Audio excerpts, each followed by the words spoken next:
Details একাডেমিতে তোমাদের সবাইকে ওয়েলকাম। আজ একাদশ শ্রেণীর ফার্স্ট সেমিস্টারের ভূগোল বিষয়ের এমসিকিউ সিরিজের 8 নম্বর ক্লাস।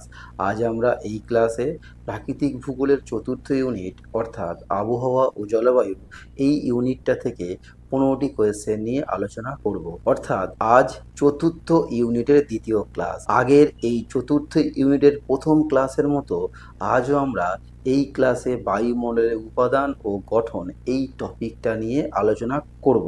তোমরা ক্লাসগুলি প্রথম থেকে শেষ পর্যন্ত দেখো, কারণ ক্লাসগুলি আমি এমনভাবে খুঁটিয়ে খুঁটিয়ে করার চেষ্টা করছি যাতে তোমরা পরীক্ষাতে 100% কমন পাও, আর তার প্রমাণ তো এক্সামের পর জানা যাবে। যারা আজ এই ক্লাসে প্রথম তাদেরকে বিশেষভাবে জানাই, তোমরা এই রকম গুরুত্বপূর্ণ ক্লাসগুলির প্রতিনিয়ত পাওয়ার জন্য চ্যানেলটাকে সাবস্ক্রাইব করে নাও, আর আমার মনোবল বাড়াবার জন্য একটি করে লাইক এবং বন্ধুদের মধ্যে শেয়ার করে দাও। তোমরা জানো যে আমি তোমাদের সিলেবাসের একটি করে চ্যাপ্টার শেষ করছি এবং সেই চ্যাপ্টার শেষ হওয়ার পর আমরা একটা মক টেস্ট নেওয়ার ব্যবস্থা করছি।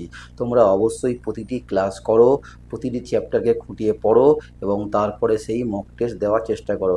অর্থাৎ আমাদের প্লে লিস্ট থেকে ক্লাস একাদশ শ্রেণীর যে ক্লাসগুলো দেওয়া হচ্ছে সেই ক্লাসগুলি প্রথম থেকে শেষ পর্যন্ত দেখো। আশা করছি তোমরা খুবই উপকৃত হবে। আর কথা বাড়াবো না, আজকের ক্লাস শুরু করা যাক। আজকের ক্লাসের ফার্স্ট কোয়েশ্চেন, ভূপৃষ্ঠ থেকে 6 কিমি উচ্চতার মধ্যে জলীয় বাষ্পের শতকরা পরিমাণ।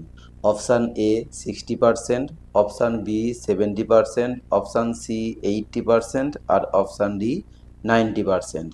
এই প্রশ্নের সঠিক উত্তরটা হবে অপশান ডি 90%।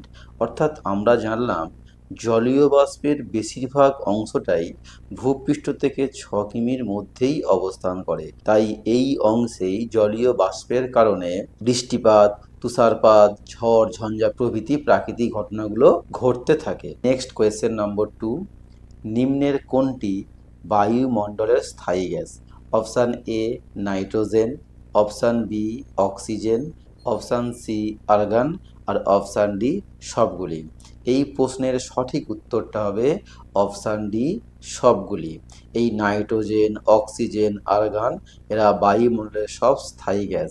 এছাড়াও হাইড্রোজেন, মিথেন, ক্রিপ্টন, জেনন, নিয়ন, হিলিয়াম, রেডন এই গ্যাসগুলো কিন্তু বায়ুমণ্ডলের স্থায়ী গ্যাস। যে কোনো একটা গ্যাসকে দিয়ে কিন্তু এইভাবে ঘুরিয়ে ঘুরিয়ে প্রশ্ন করতে পারে। তোমাদের মনে রাখতে হবে বায়ুমণ্ডলের সমস্ত স্থায়ী গ্যাস কোনগুলি।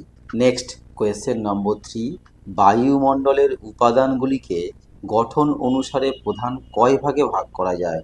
অপশান এ 2 ভাগে, অপশান বি 3 ভাগে, অপশান সি 4 ভাগে আর অপশান ডি 5 ভাগে। এই প্রশ্নের সঠিক উত্তরটা হবে অপশান বি 3 ভাগে। আর সেই 3টি ভাগ কি কি? গ্যাসীয় উপাদান, জলীয় বাষ্প আর কঠিন উপাদান। নেক্সট কোয়েশ্চেন নম্বর 4, বায়ুমণ্ডলের কোন উপাদানের জন্য ঊষা ও গোধূলির সৃষ্টি হয়? অপশান এ গ্যাসীয় উপাদান, অপশান বি জলীয় বাষ্প, অপশান সি অ্যারোসোল আর অপশান ডি কোনোটাই নয়। এই প্রশ্নের সঠিক উত্তরটা হবে অপশান সি অ্যারোসোল। এই অ্যারোসোল বা ধূলিকণার জন্যই আমাদের বায়ুমণ্ডলে ভোরবেলা ঊষা এবং সন্ধ্যাবেলা গোধূলির সৃষ্টি হয়। নেক্সট কোয়েশ্চেন নম্বর 5, জলীয় বাষ্পের পরিমাণ কোন ঋতুতে সবথেকে বেশি হয়? অপশান এ শীতকালে, অপশান বি শরৎকালে, অপশান সি বর্ষাকালে আর অপশান ডি বসন্তকালে। এই প্রশ্নের সঠিক উত্তরটা হবে অপশান সি বর্ষাকালে। এই বর্ষাকালেই জলীয় বাষ্পের পরিমাণ সবথেকে বেশি হয়, সেই কারণেই আমাদের ভারতবর্ষে বর্ষাকালে বেশি বৃষ্টিপাত হয়। আর তোমরা এখান থেকে মনে রাখবে, দেখো অপশান এতে দেওয়া আছে শীতকালে। এই শীতকালে জলীয় বাষ্পের পরিমাণ সবথেকে কম হয়।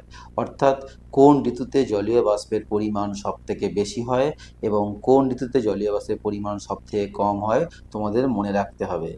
যা বলছি সমস্ত কিন্তু নোট ডাউন করে নাও। Next question number 6, nitrogen gas প্রথম আবিষ্কার করেন? Option A Joseph Priestley, option B Pythagoras, option C Daniel Rutherford আর অপশান ডি ভ্যালেনিয়াস। এই প্রশ্নের সঠিক উত্তরটা হবে নাইট্রোজেন গ্যাস আবিষ্কার করেন অপশান সি ড্যানিয়েল রাদারফোর্ড। আর তিনি 1772 সালে এই গ্যাসটি আবিষ্কার করেন। নেক্সট কোয়েশ্চেন নম্বর 7, প্রধান গ্রিনহাউস গ্যাস হলো অপশান এ কার্বন ডাই অক্সাইড, option B oxygen, option C nitrogen, আর অপশান ডি সবগুলি। সঠিক উত্তরটা হবে অপশান এ কার্বন ডাই অক্সাইড। কার্বন ডাই অক্সাইডই হলো প্রধান গ্রিনহাউস গ্যাস। এছাড়াও মিথেন, ক্লোরোফ্লুরোকার্বন, জলীয় বাষ্প, ওজোন, নাইট্রাস অক্সাইড এই গ্যাসগুলিও গ্রিনহাউস গ্যাসের অন্তর্গত। নেক্সট কোয়েশ্চেন নম্বর 8, জলীয় বাষ্পের পরিমাণ সবথেকে বেশি হয় অপশান এ মেরু অঞ্চলে, অপশান বি নিরক্ষীয় অঞ্চলে, অপশান সি নাতিশীতোষ্ণ মণ্ডলে, আর অপশান ডি শীতল জলবায়ুযুক্ত অঞ্চলে। এই প্রশ্নের সঠিক উত্তরটা হবে অপশান বি নিরক্ষীয় অঞ্চলে। তোমরা এখান থেকে মনে রাখবে নিম্ন অক্ষাংশে অর্থাৎ নিরক্ষীয় অঞ্চল, আর্দ্রক্রান্তীয় অঞ্চল এই অঞ্চলগুলোতেই জলীয় বাষ্পের পরিমাণ বেশি হয়, আর উচ্চ অক্ষাংশে যেমন মেরু অঞ্চল বা শীতল জলবায়ুযুক্ত অঞ্চল এই অঞ্চলগুলোতে জলীয় বাষ্পের পরিমাণ কম হয়। নেক্সট কোয়েশ্চেন নম্বর 9, উচ্চতার সঙ্গে জলীয় বাষ্পের সম্পর্ক হলো অপশান এ সরল সম্পর্ক, অপশান বি ব্যস্ত সম্পর্ক, অপশান সি উভয় সম্পর্ক, আর অপশান ডি কোনোটাই নয়। এই প্রশ্নের সঠিক উত্তরটা হবে অপশান বি ব্যস্ত সম্পর্ক, অর্থাৎ উচ্চতা বৃদ্ধির সঙ্গে সঙ্গে জলীয় বাষ্পের পরিমাণ কমে যায়। নেক্সট কোয়েশ্চেন নম্বর 10, অ্যারোসোল ও এসপিএম সব থেকে বেশি দেখা যায় অপশান এ শীতকালে, অপশান বি বর্ষাকালে, অপশান সি গ্রীষ্মকালে, আর অপশান ডি শরৎকালে। এই প্রশ্নের সঠিক উত্তরটা হবে অপশান এ শীতকালে। শীতকালেই সব থেকে বেশি ধূলিকণা এবং এসপিএম দেখতে পাওয়া যায়। নেক্সট কোয়েশ্চেন নম্বর 11, উচ্চতা বৃদ্ধির সাথে সাথে বায়ুমণ্ডলের ঘনত্ব অপশান এ বৃদ্ধি পায়, অপশান বি হ্রাস পায়, অপশান সি প্রথমে হ্রাস পায় পরে বৃদ্ধি পায়, এবং অপশান ডি কোনোটাই নয়। সঠিক উত্তরটা হবে অপশান বি হ্রাস পায়।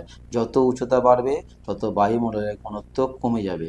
নেক্সট কোয়েশ্চেন নম্বর 12, নিম্নের কোন গ্যাসটি ফ্লুরোসেন্ট ল্যাম্পে ব্যবহার করা হয় option A hydrogen, option B nitrogen, option C krypton, আর অপশান ডি জেনন। এই প্রশ্নের সঠিক উত্তরটা হবে অপশান সি ক্রিপ্টন। তোমরা কোশ্চেনটা মনে রাখবে। নেক্সট কোয়েশ্চেন নম্বর 13, কোনো প্রকার রাসায়নিক বিক্রিয়ায় অংশগ্রহণ না করায় নাইট্রোজেন গ্যাসকে বলা হয় অপশান এ সক্রিয় গ্যাস, অপশান বি নিষ্ক্রিয় গ্যাস, অপশান সি পরিবর্তনশীল গ্যাস, আর অপশান ডি অস্থায়ী গ্যাস। এই প্রশ্নের সঠিক উত্তরটা হবে অপশান বি নিষ্ক্রিয় গ্যাস। তোমরা মনে রাখবে বর্তমানে এই কোয়েশ্চেনটা আপডেট কোয়েশ্চেন, অর্থাৎ যেহেতু নাইট্রোজেন গ্যাস বায়ুমণ্ডলে কোনো রাসায়নিক বিক্রিয়া ঘটায় না সেহেতু নিষ্ক্রিয় গ্যাসের মধ্যে অন্তর্ভুক্ত করা যায়। নেক্সট কোয়েশ্চেন নম্বর 14, বায়ুমণ্ডলের মোট উপাদানের শতকরা 97 ভাগ ভূপৃষ্ঠ থেকে কত কিমির মধ্যে অবস্থিত অপশান এ 6 কিমি, অপশান বি 16 কিমি, অপশান সি 29 কিমি, আর অপশান ডি 50 কিমি। এই প্রশ্নের সঠিক উত্তরটা হবে অপশান সি 29 কিমি। নেক্সট কোয়েশ্চেন নম্বর 15, আজকের ক্লাসের লাস্ট কোয়েশ্চেন, আবহবিদ্যা বা মিটিওলজি ভূপৃষ্ঠ থেকে কত কিমি উঁচুতে অবস্থিত অপশান এ 20 কিমি, অপশান বি 50 কিমি, অপশান সি 70 কিমি, আর অপশান ডি 80 কিমি। এই প্রশ্নের সঠিক উত্তরটা হবে অপশান বি 50 কিমি। মানে এই প্রশ্ন অনুসারে তোমরা এখান থেকে মনে রাখবে কোনো কোনো বইয়ে এই আবহবিদ্যা বা মিটিওলজির উচ্চতা 29 কিমি দেওয়া আছে, আবার কোনো কোনো বইয়েতে 100 কিমি দেওয়া আছে। অর্থাৎ তোমরা এই তিনটে মানই মনে রাখবে 50 কিমি, 29 কিমি এবং 100 কিমি।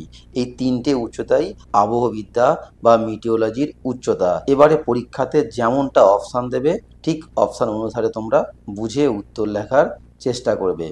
আর তোমরা মনে রাখবে যে আমাদের বায়ুমণ্ডলের সর্বোচ্চ সীমা 10,000 কিলোমিটার, আর এই বায়ুমণ্ডলের ওপরের অংশ অর্থাৎ 10,000 কিলোমিটারের ওপরের অংশকেই বলা হয় অ্যারোনমি।